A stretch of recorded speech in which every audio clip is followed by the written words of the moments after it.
Parenting is not about perfecting children, it's about loving them perfectly.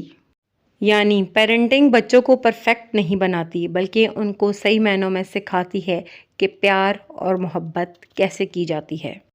बच्चे जब छोटे होते हैं तो उनको कोई स्टार मिलता है या इस तरह की कोई चीज़ें, कोई भी वो अचीवमेंट करते हैं, स्कूल में उनका अच्छा टेस्ट होता है, उनके 10/10 नंबर आते हैं या 3 स्टार्स मिलते हैं या गुड मिलता है या ग्रेट जॉब या एक्सीलेंट, इस तरह की जो चीज़ें होती हैं वो छोटी छोटी खुशियाँ होती हैं बच्चों की।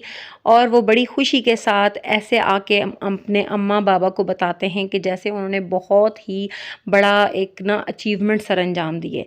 वो उनकी नज़र में बहुत बड़ी अचीवमेंट ही होती है, लेकिन हम पेरेंट्स जो कि उनको कंटिन्यूसली इग्नोर कर रहे होते हैं और उनकी इस अचीवमेंट पर ना उनको सराहते हैं, ना उनको कोई अवार्ड देते हैं और ना तसल्ली तशफ़ी के 2 लफ्ज़ बोलते हैं कि बेटा ग्रेट जॉब, आपने तो बहुत अच्छा रिज़ल्ट दिया, आपने तो बहुत अच्छे मार्क्स लेकर आए, वाओ वेरी गुड। कि सफ़ा ने, मंतशा ने या हमज़ा ने, बच्चों के जो भी आपके नेम हैं, इन्होंने तो बहुत ही अच्छा रिज़ल्ट दिया है, आउटस्टैंडिंग। इस तरह की जो चीज़ें होती हैं हम पेरेंट्स नहीं कर रहे होते। जब हम बच्चे को एप्रिशिएट नहीं कर रहे होते और उसको इम्पोर्टेंस नहीं दे रहे होते तो उसको यही एहसास होता है कि मतलब वो यूज़लेस है, उसकी ज़िंदगी का कोई फ़ायदा नहीं है और वो एहसास कमतरी का शिकार हो जाता है। अल्टीमेटली वो बच्चा अपने वालिदैन से नाखुश हो जाता है और उसको यही होता है कि मेरे वालिदैन ने तो कभी मुझसे खुश होना ही नहीं है। चलिए आइए आज का व्लॉग स्टार्ट करते हैं। बिस्मिल्लाहिर्रहमानिर्रहीम के साथ करती हूँ अपने व्लॉग का आगाज़। अस्सलाम वालेकुम, कैसे हैं आप सब? उम्मीद करती हूँ आप सब ठीक होंगे। डेली रूटीन आपके साथ शेयर कर रही हूँ एज़ यूजुअल। यहाँ पे मैं नमक पारे बना रही हूँ क्योंकि मेरी बहन ने आना था। तो क्योंकि अम्मी अब्बू आए हुए हैं पाकिस्तान, तो उसने मिलना था अम्मी अब्बू से, तो वो आई थी, तो मैंने उसके लिए नमक पारे बनाए थे। साथ साथ नमक पारे आपके साथ शेयर करूँगी, साथ और डेली रूटीन जो भी है वो शेयर करूँगी। नाश्ता लंच आपने देखा जो भी है, तो कंटिन्यू करेंगे अपने व्लॉग को। आज मैं आपके साथ डिस्कस करूँगी पुअर साइंस ऑफ पेरेंटिंग।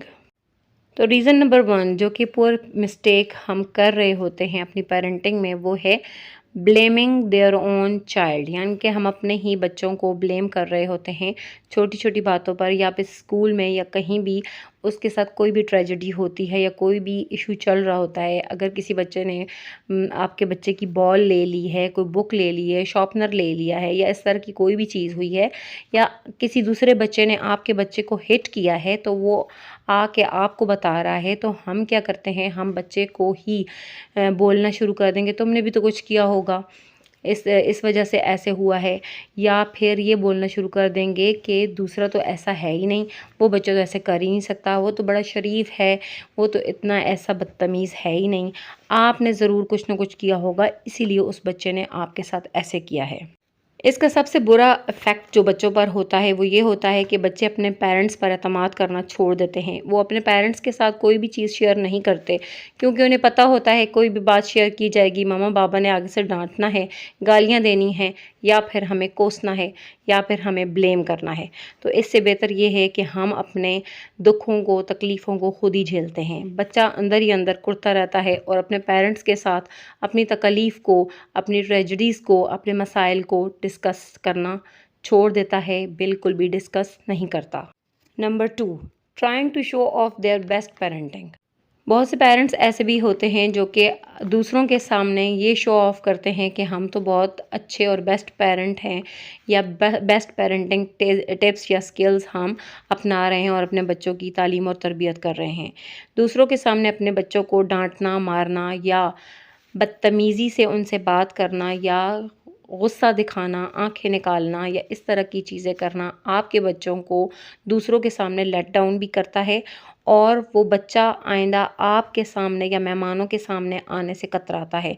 वो अपनी कोई भी प्रॉब्लम आपके साथ शेयर नहीं करता क्योंकि उसे पता होता है कि मम्मा ने या बाबा ने हमें तो हमारे फ़लाँ मेहमान या अंकल आंटी के सामने डांटना है, मारना है या फिर नसीहतें करनी हैं।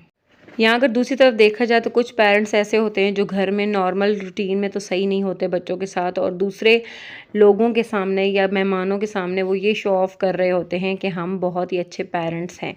अपने ही बच्चे उनके हैरान हो जाते हैं कि मम्मा पापा हमारे साथ घर में तो इस तरह बात करते ही नहीं हैं और अभी मेहमानों के सामने कितना अच्छा बिहेव कर रहे हैं। आपकी इस दोहरी शख्सियत की वजह से बच्चे आपसे मुतनफ़्फ़र होते हैं और आपसे दूर हो जाते हैं। Number 3, compare your children. देखें, हो ना हो, हर बंदी और हर बंदा अपने बच्चों के साथ ही या फिर गली मोहल्ले के बच्चों के साथ या अपने रिलेटिव्स में बहन भाइयों के बच्चों के साथ ज़रूर कंपेयर करते हैं। उसने इतने नंबर लिए तो आपके नंबर कम हैं, वो ऐसे है तो आप वैसे हो, वो इस तरह है तो आप उस तरह हो, वो काला है तो आप गोरे हो, या वो गोरा है तो आप काले हो। इस तरह की चीज़ें भी कंपेयरिंग में आ जाती हैं। हालांकि ये तो अल्लाह ताला की तरफ से होता है जो भी होता है, लेकिन कुछ लोग ऐसे होते हैं जिनको तालीम की कमी कह सकते हैं या तरबियत की कमी कह सकते हैं, जिस वजह से वो वालिदैन अपने बच्चों को इस चीज़ में कंपेयर करते हैं जो कि उनके बस की बात कभी थी ही नहीं। दूसरी तरफ बच्चा अपने आप को दूसरों से कमतर समझना महसूस करता है और वो यही समझता है कि मेरे अंदर कमी है, ख़ामियाँ हैं, इसी वजह से मैं किसी को फ़ेस नहीं कर सकता, या मैं बदसूरत हूँ, मेरा तो रंग काला है, मेरे बाल अच्छे नहीं हैं, फ़लाँ के बाल तो अच्छे हैं। इस तरह की जो चीज़ें हैं, हम यही चीज़ें बोल के, यही अल्फाज बोल के अपने बच्चों को ख़ुद इंसल्ट कर रहे होते हैं और अपने बच्चों को ख़ुद डीमोटिवेट कर रहे होते हैं। Point number 4, using fake characters to make them doing things. बचपन में जब बच्चों को हम कहानियाँ सुनाते हैं या कोई भी चीज़ हमने करवानी होती है, मिसाल के तौर पे कोई उनकी ऐसी आदत छुड़वानी है या कुछ भी उन्हें नया सिखाना है, तो हम क्या कहते हैं, ये कर लो वो हो जाएगा। यानी कि हम अगर उनको अच्छे वर्ड्स के साथ कुछ भी चीज़ समझाएं, जैसे मिसाल के तौर पे अक्सर बच्चे क्या करते हैं, दीवारों पे लाइनें लगाते हैं या बर्तन इधर से उधर फेंकना या पानी बार बार स्पिल करना, इस तरह की चीज़ें, तो हम उनको डराते धमकाते रहते हैं, रुको मैं इसके पीछे आई, या रुको सिक्योरिटी गार्ड आ रहा है आपके पीछे, या फिर सिक्योरिटी गार्ड आके इनको ले जाएं, बच्चे को ले जाएं क्योंकि ये तंग कर रहा है या इसने दीवार पे लाइनें डाली हैं, या अगर आपने यही कंटिन्यू रखा तो मैं आपको कमरे में बंद कर दूंगी, मैं आपको वॉशरूम में बंद कर दूंगी, या फिर मैं आपको पुलिस के हवाले कर दूंगी। इस तरह की जो चीज़ें होती हैं ना, बच्चों को डरा हुआ पर्सनैलिटी बनाती हैं, खौफज़दा पर्सनैलिटी बनाती हैं। बच्चों के अंदर डर और खौफ इस कदर सरायत कर जाता है कि जिस तरह बादल भी गरजेंगे ना या दरवाज़ा भी ज़ोर से लगेगा तो बच्चे डर और खौफ में मुब्तला हो जाएंगे। अक्सर बच्चे ये होता है एक से दूसरे पोर्शन में नहीं जाते, मम्मा हमें डर लगता है। तो यही वजूहात होती हैं, ये छोटी छोटी चीज़ें होती हैं, या तो हमने बच्चों को ऐसी स्टोरी सुना के उनके दिमाग में ये चीज़ें डाली हैं, या फिर बच्चे अगर मोबाइल फ़ोन यूज़ करते हैं या लैपटॉप टैबलेट्स इस तरह की चीज़ें यूज़ करते हैं तो वो उसमें हॉरर चीज़ें देखते हैं। ये हम पेरेंट्स का काम है कि हम उसको देखें और लुक आफ्टर करें कि बच्चे क्या देख रहे हैं मोबाइल पर। Point number 5 is not letting their children to become independent. यानी कि हम अपने बच्चों को इंडिपेंडेंट होने ही नहीं देते। हम उनके हाथ पकड़ पकड़ के उनको चलाएंगे, ऊंची नीची जगह पर चढ़ाएंगे, या फिर उनको बहुत केयर करेंगे और उनके ना इर्द गिर्द बस हिसार बना के चलते रहेंगे।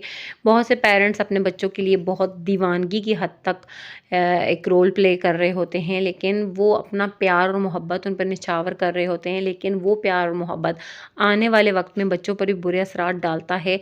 और ख़ुद पेरेंट्स भी एक वक्त आता है कि सर पकड़ कर बैठ जाते हैं कि हमने बच्चों को उस वक्त की चीज़ें क्यों नहीं सिखाई, हमने उनको इंडिपेंडेंट क्यों नहीं किया। हर चीज़ थाली में रख कर अगर हम पेश करेंगे बच्चों को या किसी को भी, तो ज़ाहिर सी बात है सारी ज़िंदगी उसको इस चीज़ की आदत पड़ जाएगी और वो ज़िंदगी में स्ट्रगल करना ही छोड़ देगा। और सबसे बड़ी बात ये, बच्चे में कभी भी खुद मुख्तारी नहीं आएगी, कॉन्फिडेंस नहीं आएगा। वो बड़ा जवान भी हो जाएगा, बच्चों का बाप भी हो जाएगा, तो वो हर चीज़ में अपने माँ बाप का सहारा लेगा, कोई भी फ़ैसला वो खुद नहीं कर सकेगा। Point number 6, pre fixing their future. यानी कि बच्चे अभी पैदा होते हैं या अभी बहुत छोटे होते हैं और हम प्लान करना शुरू कर देते हैं, जी हमारे बेटे ने या हमारी बेटी ने तो डॉक्टर बनना है, इंजीनियर बनना है, बेटा आपने तो ये करना है क्योंकि मेरे भतीजे भतीजियाँ या मेरा फ़लाँ रिलेटिव जो है वो तो डॉक्टर है, उसके बच्चे तो मेडिकल में हैं। तो मतलब इस तरह की चीज़ें पहले ही सोचना हम शुरू कर देते हैं और जैसे जैसे बच्चे ग्रो अप होना शुरू होते हैं हम उनके ब्रेन में ये चीज़ें डालना शुरू कर देते हैं। देखिए, बच्चा अगर आर्ट्स में या किसी और सब्जेक्ट में अच्छा परफॉर्म कर सकता है तो हम पेरेंट्स को चाहिए कि बच्चे को अपॉर्चुनिटी देनी चाहिए। हमें ये बिल्कुल भी नहीं चाहिए कि हम बच्चे पर हर चीज़ मुसल्लत करें, बल्कि जो चीज़ वो खुशी से अपनी स्ट्रगल के साथ कर सकता है, अपनी खुशी से कर सकता है अचीव, वो ज़्यादा बेहतर है। उसमें वो ज़्यादा खुश रहेगा और ग्रो भी करेगा। बच्चों को इंडिपेंडेंट करें, वो खुद फ़ैसला करें कि उन्होंने ज़िंदगी में करना क्या है और बनना क्या है। इस तरह बच्चे कॉन्फिडेंट भी होंगे और आप लोगों का बुढ़ापा भी सुकून से गुजरेगा। उम्मीद करती हूँ आज की वीडियो आपको अच्छी लगी होगी। वीडियो अच्छी लगी तो लाइक शेयर कर देगा। अपना बहुत ज़्यादा ख्याल रखिएगा। अल्लाह हाफ़िज़।